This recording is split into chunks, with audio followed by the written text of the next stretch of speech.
In the wake of Brooke's near-fatal accident, her body bruised and bandaged, her spirit fighting to reclaim the light she once took for granted, Eric Forrester seized upon the crisis as the perfect pretext to shield his daughter-in-law from further turmoil and, in doing so, to bar Nick Marone from the hallowed halls of Forrester Creations. With the boardroom doors closed and security tightened, Eric invoked the mantle of a protective father, claiming that Brooke's fragile emotional and physical state could only be preserved by excluding anyone whose presence might trigger a resurgence of stress or sorrow. Under this decree, Nick found himself explicitly forbidden from setting foot on company property, his executive privileges revoked overnight, his offices locked, and his invitations to high-level meetings abruptly rescinded. There was no appeal, no room for negotiation. Eric had spoken, and in his eyes, protecting Brooke outweighed any argument for Nick's ongoing role as both business partner and family member.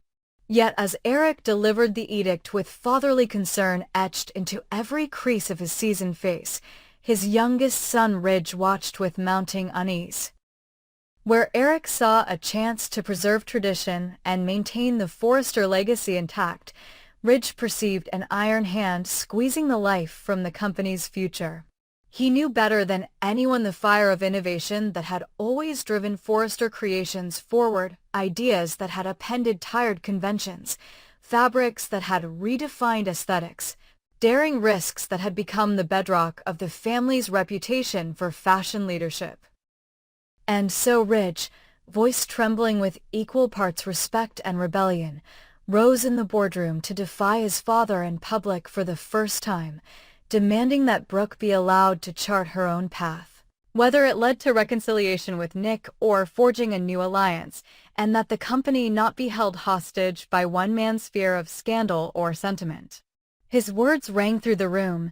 Brooke's strength comes from facing life's storms head-on, not from being shielded in a gilded cage.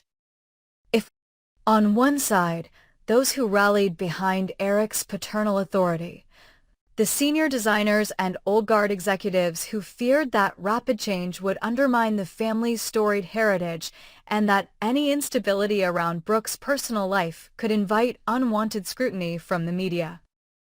And on the other, the young creatives, the risk-takers, and even some logistics and marketing leaders who believed Ridge's vision was the only way to keep Forrester Creations alive in a world hungry for innovation. The tension crackled in the air like static before a storm, alliances knitting together or fraying apart depending on whose side of the argument one found oneself. Meetings that once ran smoothly now erupted in heated debate. Conference rooms became arenas where glassy stares and pointed fingers replaced polite nods. Project deadlines were quietly sabotaged or hurriedly approved, all under the watchful eyes of a patriarch determined to prove that stability required unquestioning loyalty. Meanwhile, Ridge marshaled his supporters with uncharacteristic vehemence, arguing that excluding Nick, a man whose design sensibilities and deep understanding of global markets had driven several best-selling collections, would be tantamount to cutting out the right arm of the company. He invoked memories of earlier triumphs, how Nick's daring choices had revitalized the couture line, how his collaborations with Brooke had yielded record-breaking sales, and how his outsider perspective had often revealed blind spots the family had missed. If we allow fear to dictate our decisions, Ridge warned, then we lose the very spark that made us great. We become a museum piece, admired but irrelevant. Eric countered by evoking tradition. The Forrester name was built on discipline, on a clear sense of identity, on careful stewardship of the brand's reputation, and any hint of scandal, especially involving Brooke, could unravel decades of goodwill in an instant. To Eric, Nick's tumultuous personal entanglements with Ridge's sister Steffi and with Brooke herself in years past had proven him unreliable, a liability waiting to happen. He painted a vivid portrait of tabloid headlines and shareholder panic, of lawsuits and canceled contracts, urging the board to rally behind him as guardian of both Brooke and the Forrester dynasty. In private, Ridge seethed at his father's paternalism, but he channeled his anger into strategy, drafting proposals for a dashing new spring line, lining up talent from some of the hottest young designers, and leaking hints of a possible Nick Brooke reconciliation to select industry insiders. Calculated moves all designed to show that momentum lay with the side daring enough to embrace risk. As the divide deepened, everyday operations began to strain. The design team split, some taking cues only from Eric's veteran directors, others following Ridge's maverick art directors. The camera crews filming the company's brand campaigns found themselves facing conflicting directives. Production schedules in Italy were hastily rearranged when one faction claimed priority over the other. Even Brooke's own voice seemed drowned out by the tumult as she recuperated at home, her mind torn between gratitude for her father-in-law's concern and frustration at being treated like a fragile trophy rather than a partner in both marriage and enterprise. Each visitor brought more news of the rift, and each new update battered her with guilt. She loved Eric like a second father, but also knew him to be stubborn to a fault. She respected Ridge's passion yet feared that unchecked rebellion could lead to reckless choices. And amid her physical therapy sessions, where she relearned to walk unassisted, she wrestled with a kind of corporate paralysis that mirrored her own bodily limitations, unable to move forward until someone broke the stalemate. All the while, Nick remained in exile, his absence a specter haunting every discussion. He watched from afar as the company he had helped to build began to fracture, each internal conflict a knife twist in his chest. He drafted open letters to the board, he consulted legal advisors, he even enlisted the help of an influential client to mediate, but every overture was rebuffed by Eric's ironclad mandate. Publicly, Nick maintained that he bore no ill will toward Eric or anyone at Forrester, but privately he seethed with the conviction that the only way to save the company was to force Eric's hand, whether through a shareholder revolt, a media expose, or courting enough investment in a rival label that Forrester Creations would beg him to return. As dawn approached on what promised to be the most pivotal shareholders' meeting in decades, the for and against factions occupied every seat in the grand conference hall. Creased veteran executives perched stiffly along the front row in support of Eric's legacy, while Ridge's allies, young designers in smart casual attire, social media strategists armed with tablets, and a few forward-thinking board members, clustered defiantly at the sides. Glossy presentations flickered on the massive screen behind the dais, alternately showcasing archival footage of Forrester's legendary runway shows and bold, futuristic concept art for the next season's lines. At the center sat Brooke herself, wheelchair inconspicuously hidden under an elegant silk wrap, her expression contemplative yet resolute. When the meeting finally commenced, Eric opened with a solemn speech about stewardship, history, and the sacred duty of upholding a family name that was woven into the very fabric of fashion lore. His voice, rich and authoritative, carried the weight of decades of triumphs and trials, and for a moment the room fell under his spell.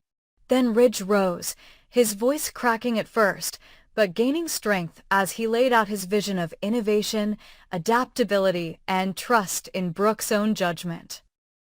Invoking everything from digital fashion shows to sustainability initiatives, from cross-industry collaborations to immersive consumer experiences. He concluded with a pointed request: let us honor our heritage by daring to redefine it, by allowing Brooke and Nick to heal on their own terms, and by welcoming the future with an open mind rather than a locked door. The debate that followed was as fierce as any battle since the legendary Belief showdown, with passionate speeches, impassioned pleas, veiled threats of resignations, and heart-wrenching appeals to family loyalty. Alliances shifted in real time as board members stood to signal their votes, the tally echoing through the hall with each chime of the electronic counter. When the final count was announced, it was by the narrowest margin, just one vote. that the resolution to restore Nick's privileges and empower Brooke to make her own decisions prevailed. The hall erupted in applause and shocked exclamations.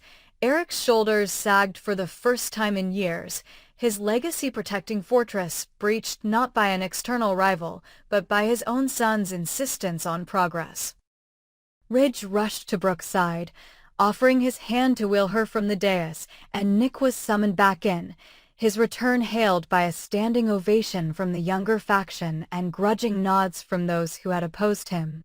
Though the victory tasted sweet, it came laced with the bitters of conflict and the knowledge that the wounds inflicted by words, by rebuke, by paternal decree would take far longer to heal than any wardrobe malfunction or design flop. Yet as the sun set on that watershed day, Forrester Creations stood united once more, its bruises a reminder that legacy and innovation must coexist in delicate balance, and that the fiercest battles are not with external competitors, but within the hearts and minds of those who dare to steer the course of family, fashion, and the future itself. The latest whispers rippling through the satin-draped halls of Los Angeles' elite social circles suggest that Hope Logan may one day unleash a searing 6-word ultimatum: "I should never have trusted you." A verbal thunderclap born from the smoldering wreckage of her engagement to Carter Walton, whose loyalty has been tested again and again by the magnetic pull of his former fiancée, Daphne Rose. Hope, once hesitant to fling open her heart after the bitter collapse of the Forrester takeover scheme she and Carter had so passionately shepherded, found herself scarred by more than the bruised egos and unbalanced ledgers of corporate warfare. She was haunted by the lingering ache of what had transpired between Carter and Daphne, a betrayal she refused even to name until Liam Spencer haunted himself by losses both personal and paternal. Convinced her that love, fragile though it may be, still warranted the leap of faith. Reluctantly, she yielded to the argument that two people so intertwined by history and affection deserved one more chance to build something lasting, no matter how tentatively. Carter, emboldened by Liam's plea and Hope's cautious optimism, swept her back into his arms, and the city's rumor mill shifted from whispers of corporate sabotage to murmurs of an impending wedding. Invitations were drafted in elegant calligraphy, champagne flutes were polished for the toast, and honeymoon destinations were debated over late-night dinners in candlelit gardens. For a moment, it seemed as though these two hearts, both battered by deception yet hopeful enough to try again, had found their rhythm, synchronized in love and ready to face the world together. But as so often happens in the tangled tapestry of bold and the beautiful, peace proved a fleeting luxury, for the stage was set for Daphne Rose's return to Los Angeles, and with her came the promise of romantic fireworks calculated to detonate the fragile truce Hope and Carter had fought so hard to establish. Daphne, still smarting from the betrayal that cost her Carter's hand in marriage, descended upon Forrester Creations with the grace of a wounded lioness, her gaze locked on the man she once planned to wed. Her presence was electric. Every designer gown she wore underscored the unspoken daring challenge in her eyes, daring Carter to notice her, dared him to remember the passion they once shared. Carter, despite his best intentions and the stepping-stone speeches he delivered to himself about loyalty and growth, found himself drawn inexorably toward the familiar contours of Daphne's heartbreak and beauty. At their first encounter in the opulent foyer of Forrester Creations, an encounter meant to be a mere courtesy call, he greeted her with a tremor in his voice that spoke of regret and possessiveness. Hope, who waited nearby, felt the air shift around her when Daphne's laugh, low and velvety, wove between them. She watched as Carter's eyes lit up as he offered Daphne a seat beside him at the mahogany reception desk, as he leaned in to brush a stray lock of hair from her cheek, his hand lingering where hers used to rest. In that instant, Hope's pulse thundered in her ears. The betrayal she had vowed to leave behind leapt alive once more, a serpent coiled in her chest. The showrunners of B and be ever mindful that no romance, however well-intentioned, can thrive without a storm on the horizon, have scripted Daphne's return to tip the scales and remind viewers that Carter and Hope's bond, though genuine, remains perilously slender against the currents of old desires. Daphne, her own heart a crucible of longing and resentment, will stop at nothing to reclaim what she believes remains rightfully hers, the man whose smile once promised her forever. As production insiders hint, Daphne's re-entry will unfold in a series of clandestine encounters, hushed phone calls after dusk, and bold advances in the hallways of the fashion empire she once marched through arm in arm with Carter. Audiences can already picture the tension thickening as Hope, brimming with anxiety and wearing her wedding gown for the first dress fitting, glimpses Carter's dark silhouette beneath the Forrester stairwell, bending close to Daphne, as though to whisper apologies or stolen promises. And if Carter, swayed by the echo of his past, should allow Daphne to draw him back into the web they once wove, viewers will not be surprised to see those fevered glimpses blossom into a full-blown kiss. Or worse, a secret tryst that ends with them tangled among the high-thread-count linens of a sleek hotel suite. In the tradition of the show's most melodramatic moments, Hope will no doubt burst into the scene, her eyes blazing with heartbreak, and deliver the 6 words that will echo through the halls of both Forrester and Spencer estates: "I should never have trusted you." The reverberations of those words will shatter whatever fragile peace remains, sending shockwaves through families, boardrooms, and the hearts of millions of viewers. Carter's loyalty, having already weathered the storm of Daphne's initial betrayal and Hope's well-deserved wariness, now stands at the edge of an abyss. The coming weeks promise a crucible of temptation and conscience as he navigates the treacherous shoals of past passion and present commitment. Will he, intoxicated by Daphne's return and the gravity of their shared history, once again surrender to the allure of a love he thought belonged to another time? Or will Gallant's better nature prevail, allowing him to resist the siren call of his first love and honor the vows he has pledged before family and friends? Hope's future happiness and her willingness to open her heart ever again hinges on his answer. If Carter stumbles, if he yields to Daphne's seduction and betrays Hope as she once betrayed him, the fallout will be devastating. Hope's faith in her own judgment will shatter. The wedding will dissolve in a maelstrom of tears and recriminations, and the 6 angry words she utters will become a rallying cry for audiences everywhere, proof that trust, once broken, is nearly impossible to mend. In contrast, should Carter find the strength to shut the door on Daphne's advances and reaffirm his devotion to Hope, the show will have delivered a triumphant testament to the power of forgiveness and the resilience of genuine love.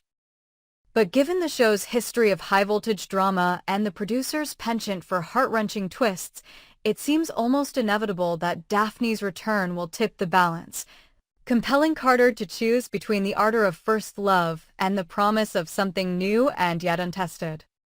No matter which path he takes, the drama that unfolds will grip viewers in its relentless grip, turning wedding bells into alarm bells and transforming Hope Logan's dreams of a perfect union into a battleground of desire, betrayal, and ultimate reckoning. In the end, audiences will be left breathless, waiting to hear whether those 6 words, "I should never have trusted you," will be the final toll of a love undone, or the reluctant exhalation that precedes a new beginning forged in the crucible of pain and redemption.